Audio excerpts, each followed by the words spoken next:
yang juga nanti akan memberi pemahaman kepada Bapak Ibu bagaimana metodologi penelitian dakwah dan komunikasi itu. Kemudian terutama yang saya sangat harapkan Bapak Ibu bisa menjadikan materi-materi yang kita bahas dalam mata kuliah ini Bapak Ibu bisa praktekkan untuk mencapai target penyelesaian minimal 3 tahun atau 3 tahun, sehingga insya Allah Bapak akan menjadi seorang ilmuwan dengan satu kompetensi keilmuan yang memang diakui, ya. Jadi target kita ke situ, Pak, ya.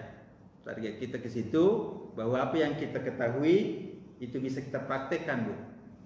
Bisa kita lakukan. Karena saya juga mendapatkan beberapa pengalaman, kalau kita membimbing mahasiswa itu bilang, ya Pak, ngerti Pak, ya Pak, ngerti Pak. Tapi begitu sodorkan lagi proposalnya, hasilnya sudah tidak sesuai dengan, masih itu lagi. Iya, masih itu lagi. Ya, jadi sebenarnya dia mungkin belum mengerti. Ada yang mengatakan, Pak, sebenarnya kalau Bapak jelaskan kita ngerti, tapi begitu kita bikin kita tidak tahu lagi bagaimana cara buat. Sudah, wah, bagaimana ini? Benar-benar sosial juga.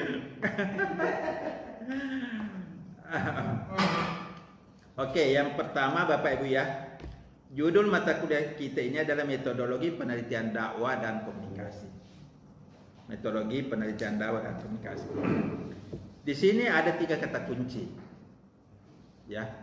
Di sini ada 3 kata kunci: metodologi, penelitian, kemudian bidang keilmuannya dakwah, komunikasi. Kalau dakwah dan komunikasi ini kita bisa, berarti ada 4 kata kunci: metodologi, penelitian, dakwah, komunikasi. Nah, Bapak Ibu, saya mau pindah dulu ke bagian belakang ini, dakwah dan komunikasi. Dakwah dan komunikasi ini, Bapak Ibu, secara keilmuan ini sebenarnya 2 bidang ilmu. Secara keilmuan ini 2 bidang ilmu. Jadi Bapak Ibu nanti harus memilih, apakah Bapak akan memilih penelitian komunikasi atau penelitian dakwah. Ibu mau kemana nanti? Karena ini 2 bidang ilmu. Antara dakwah dan komunikasi ini ada samanya, ada bedanya. Ya. Bapak Ibu, saya latar belakang saya adalah ilmu komunikasi. Jadi saya nanti akan memberikan metode penelitian komunikasi. Dan saya sudah komunikasi, sudah bicara dengan Pak Prof Mahmudin.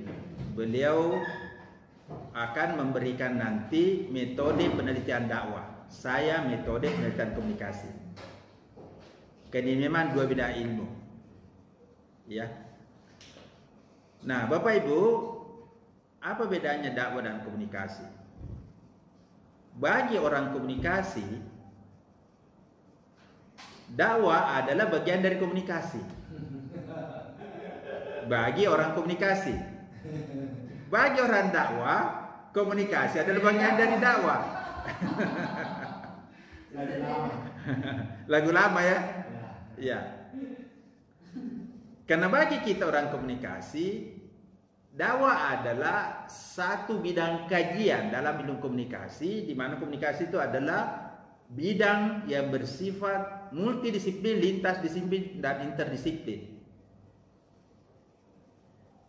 Jadi komunikasi itu bisa masuk dalam berbagai bidang. Ada komunikasi politik, komunikasi pembangunan, komunikasi pendidikan, termasuk komunikasi dakwah atau komunikasi keislaman.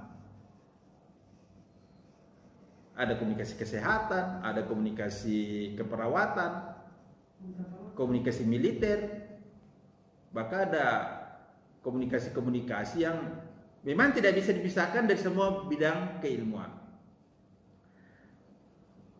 Sementara bagi orang dakwah melihat bahwa dakwah ini adalah satu bidang keilmuan, dan untuk menyampaikan dakwah itu kita menggunakan komunikasi, sehingga komunikasi itu adalah bagian dari dakwah.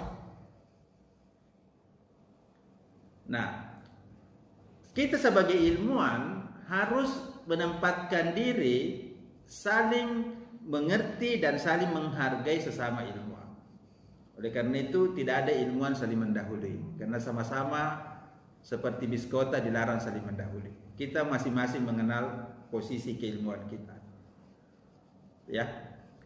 Nah, Bapak Ibu, di samping Bapak Ibu nanti melihat latar belakang keilmuan S1, S2, kemudian bidang yang profesi yang selama ini Bapak Ibu sudah lakukan, dan juga kecenderungan hati kita, Bapak Ibu bisa memilih penelitian dakwah atau penelitian komunikasi. Pak ya? Bisa juga kedua-duanya. Cuma nanti kalau kedua-duanya Bapak butuh dua landasan teoritik. Teoritik bidang keilmuan dakwah dan teoritik bidang keilmuan komunikasi. Dan saya jamin itu lebih sulit. Iya. Nah, apakah kalau latar belakang keilmuannya Bapak Ibu dari jurusan agama, misalnya dari KPI, dari BPI, dari apalagi dari bidang ilmu yang lain, ya kalau ada Usuluddin, Abda sebagainya, kita mengambil penelitian dakwah, oke, terus mau ambil penelitian komunikasi, bagi saya itu tidak ada masalah, boleh saja. Yang penting Bapak Ibu sudah punya kemampuan. Dan begitu pula sebaliknya, kalau Bapak Ibu dari latar umum, dari misalnya ilmu komunikasi, murni dari ilmu komunikasi, dari ilmu jurnalistik, mau penelitian dakwah boleh juga, silakan. Asal Bapak Ibu punya kemampuan teoritiknya, ya. Karena memang dakwah dan komunikasi ini dua bidang ilmu yang sebenarnya dijadikan satu kajian.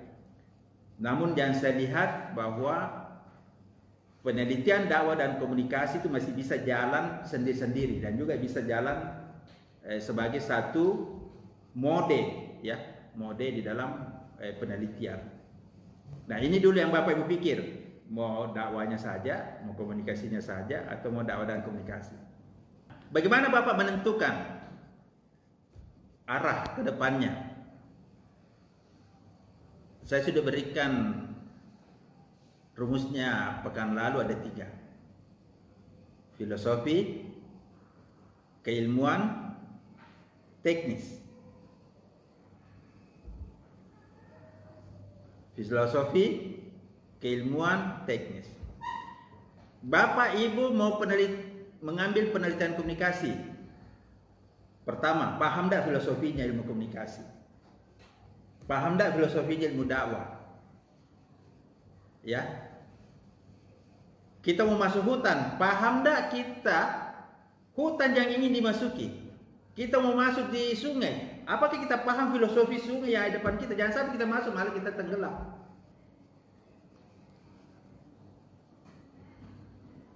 Jadi silakan, Bapak mau dakwah, mau komunikasi, mau dua-duanya silakan. Tapi paham dulu filosofinya. Ini satu. Ya. Filosofi bidang yang kita mau kaji. Yang kedua, pahami kompetensi keilmuannya. Nah, ini dia. Pahami kompetensi keilmuannya. Mulai dari objek materi, objek forma, paradigma, perspektif, pendekatan, teori, ya, ada lagi konsep, variabel, konstruk, yang terkait dengan aspek-aspek keilmuan dari yang kita mau kaji.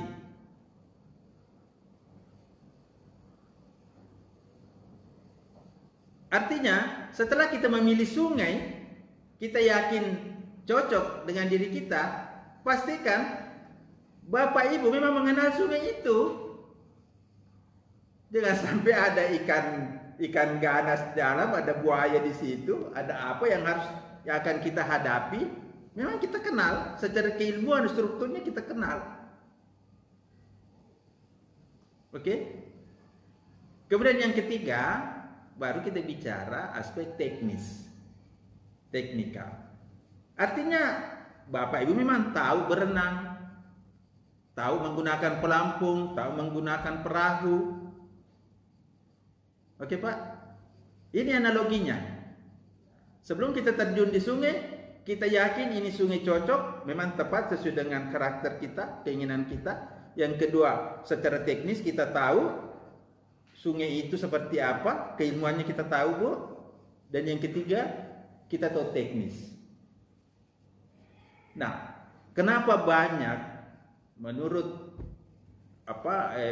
pengalaman saya, mengapa banyak mahasiswa terhambat? Bahkan ada yang sampai ganti judul, ada bahkan sampai mungkin tidak selesai, atau lama sekali baru bisa bergerak. Karena ketiga ini Pak, Bu, tidak dia pahami. Coba aja Pak, kalau Bapak Ibu pahami tiga aspek ini, lancar jaya, percaya Bu. Ya, nanti saya jelaskan satu-satu. Ya, ini tidak ada di buku ini Pak, tidak ada di buku ini. Ini hasil dari ijtihad saya ini. Jadi Bapak Ibu, saya harapkan Bapak Ibu sudah punya bayangan atau sudah punya pilihan. Saya mau ambil penelitian dakwah, saya mau ambil penelitian komunikasi, atau saya mau ambil dua-duanya. Oke?